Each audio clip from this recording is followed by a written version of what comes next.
Nu, привет, Anam bišķi papasakos, kas tas izmėlējums. Pradedam nuo kepurės. Kepurė klemka. Keičiamu stiklu. Man gyvenim mačiusi. Arba smėliuojam tokį kažkokį, nežinau, kas per mašiną. Bet bagažinė tai didelė. Bačka karočią. Bačkėnas. Talp 2 karneliai. Smėlį kaip pilu. Tai jau parodysiu. Smėlis.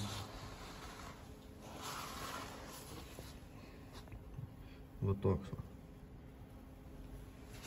Nestambus. Kiek čia galbūt per sėtą? Porą milimetrų frakcija. 1,5 gal milimetrą. Mano išgalvot technologija. Čia va taip padedi. Su plaktuku atrimu. Ta šliuk. Bėg. Ta sėtą nulupau nuo agregatų kamenų, kad nenudegtų rankų. Dar šitais kranas, ne. Yra amžinas muštynės tarp smėliuotojų, kad turbūt kranas originals. Tas ir šūdus, nieko nieks neveik. Aš jums pasakysiu, aš daugiau kaip 10 metų smėliuoju. Tas, kurie ir klemkinis brangus, kaip man vadinas lietuviškai, skirstytuvas ar kažkoks, blėt, nu huinė toksai didelis. Mes irgi turime ant saveik lygiai visiškai taip pat kaip šitais papras kranas už 10 eurų, tik ten tas kainuoja 250 eurų, o ne 10 eurų. Reguliuojas visiškai taip pat, o visi tie vat užsikišimai ir, kur sako, su tokiu kranu ir hujovai, su kitu ir geriau, vis problemas vyrai aš jums pasakys, dėl ko prasideda, dėl drėgmės. Jeigu jūs turėsit ore drėgmės, jūs keiksitės, spjaudysitės, jūs nepadirbsit ir nepasmėliuosit. Jeigu bus daug drėgmės, čia šitais kemšės, čia toj vietoj vat gaunas vakumai. Ir nesvarbu, ar bus tas ar ne tas kranas, vis tiek čia gaunas vakums, kažkoks huinė. Ir džiūn, uždžiūn, bet tada ir paprasta politika. Kraną šliukšti iki galą, išspjaun viską lauk, vėl uždarai, išsispjaudu šlangą, nusireguliuoji ir važiuoji. Čia šitais, kai bėg smėlis, va taip, vat, ir einant į lauką, ne. Čia vat išdyla, nes tas smėlis varo kaip šmirgelis visą laiką. Čia vat išdyla, šitą vat išsuki, čia ir paprastas santechninis vamzdis. Tas vat šitais per ilgus metus irgi pradyla, nes praded vat nuo čia kažkur dilti, bet iki čia ir srėgis, tas jau išdyla, pro čia praded šnypšti, tą išsuki, išmeti laukiai, įsisuki kitą į vilvarai. Paskui šlangos, vat va šitai šičia, kur yra per lenkimus, pavyzdžiui, vat visur, kur lenkėsi šlangas, smėlis kaip ein, išdrož. Ta pusė, kur gaun pasipriešinimą. Šlanga laika apie 2-3 metus pas mūsų. Dabar čia kibirs. Čistai pusė ir nusmėliuots. Pusė.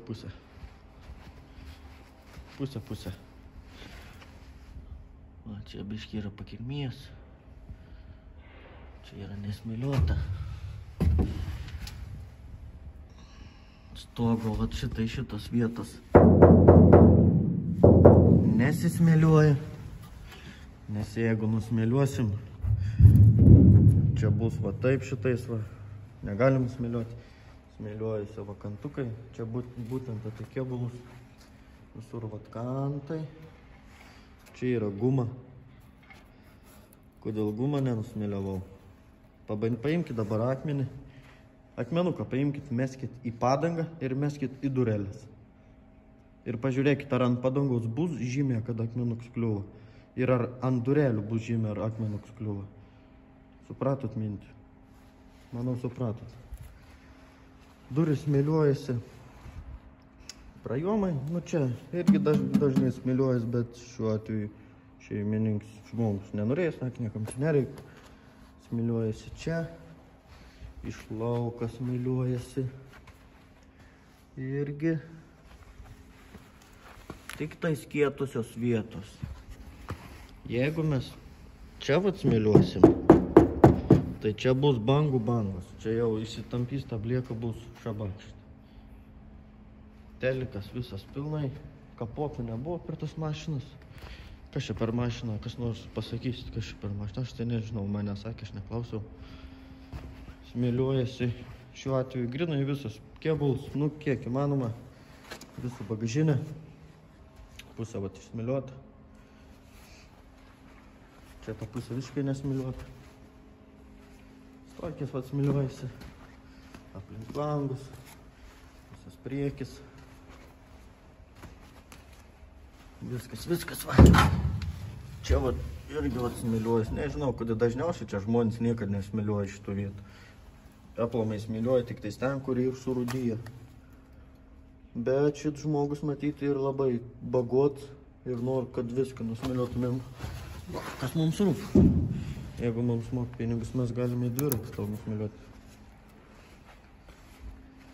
O su tokiais dalykais šitais užsiimam. Kaip sakiau, štai sparnai irgi. Čia blieka ir ganėtinai plona, o su tokiais atmosferais. Iš tos bliekas nieko gero nebelieka. Angalis pas mūsų ir naudojams nuo 10 mm iki 12-13, tada keičiam vėl 10. Laiko apie metus 2 priklauso nuo to, kiek mes smėliuojam. Kompresorius Atlasas 8 kubų. 8 barus įpučia. Kažkada buvo mums užlinkęs tas Atlas kompresorius. Išsinuomojom dizelinį 6 kubų. Jo, 6 kubų.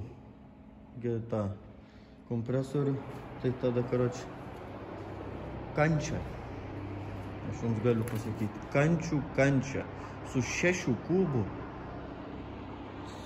kompresorių smėliuoti. Takar smėliavau, nu, va tokį, va šitais, va. Tokius, va, šūdinus darbus vaikiškus. Čia šitai toks, va, smėliavimas, čia skaitos kaip stalo įrankių smėliuoti. Čia nėra ką smėliuoti čia. Tiesiog eini nuėjim, karoči. Čia, va, kiek ir, va, nusmėliuota. Čia yra nepilnas 2 bačkis išpūstas. Tai va, su 6 tada smėliavau konteinerinę. Taip, va, trunka su to mūsų kompresorių konteinerinę nusmėliuoti nedaugiau 8 bačkų. Tas išein 2 dienas. Čia jau yra didžioji konteinerinė su dakoje tų skersinių, kur ir didžioji. O tą kartą atsimenu su to 6 kubų smėliavau gal 4 ar 3 dienas. Gerokai virš 3. Ta prasme, smėliuoji, kad esi pripratęs su tokia aparatūra dirbti ir kad paėmė šiek tiek silpnesnį, atrodo, kas tie 2 kubai, nu čia turėtų niek nebūti. Bet kai paėmė tą silpnesnį, nu tiesiog košmaras. Į rūdis užsirauni ant rūdžių, nejamt rūdžių. O šitai su tavo smėliarkė. Per stambės rūdis, enkai per sviestą. Net jūs nejaus. Varai tiesiog sesvistam. Bet tai bagažinį gera, ne? Čia 2 lavoms gali kišti, karoči. Kokio dydžio bagažinį. Aš visiškai pilnai telpu išsitiesiu. Mano plūgis 1,70 m. Priimit. Čia damės galėtų gulėti. 2 aukštai 6 lavonų gali sutalpinti. Nu nebereikal mašina iš Amerikos ir ten matyt populiaru būdavo žmonės vežti bagažiniai tais laikais. O čia nutilpdavo daug. O taip, įdarbojamės.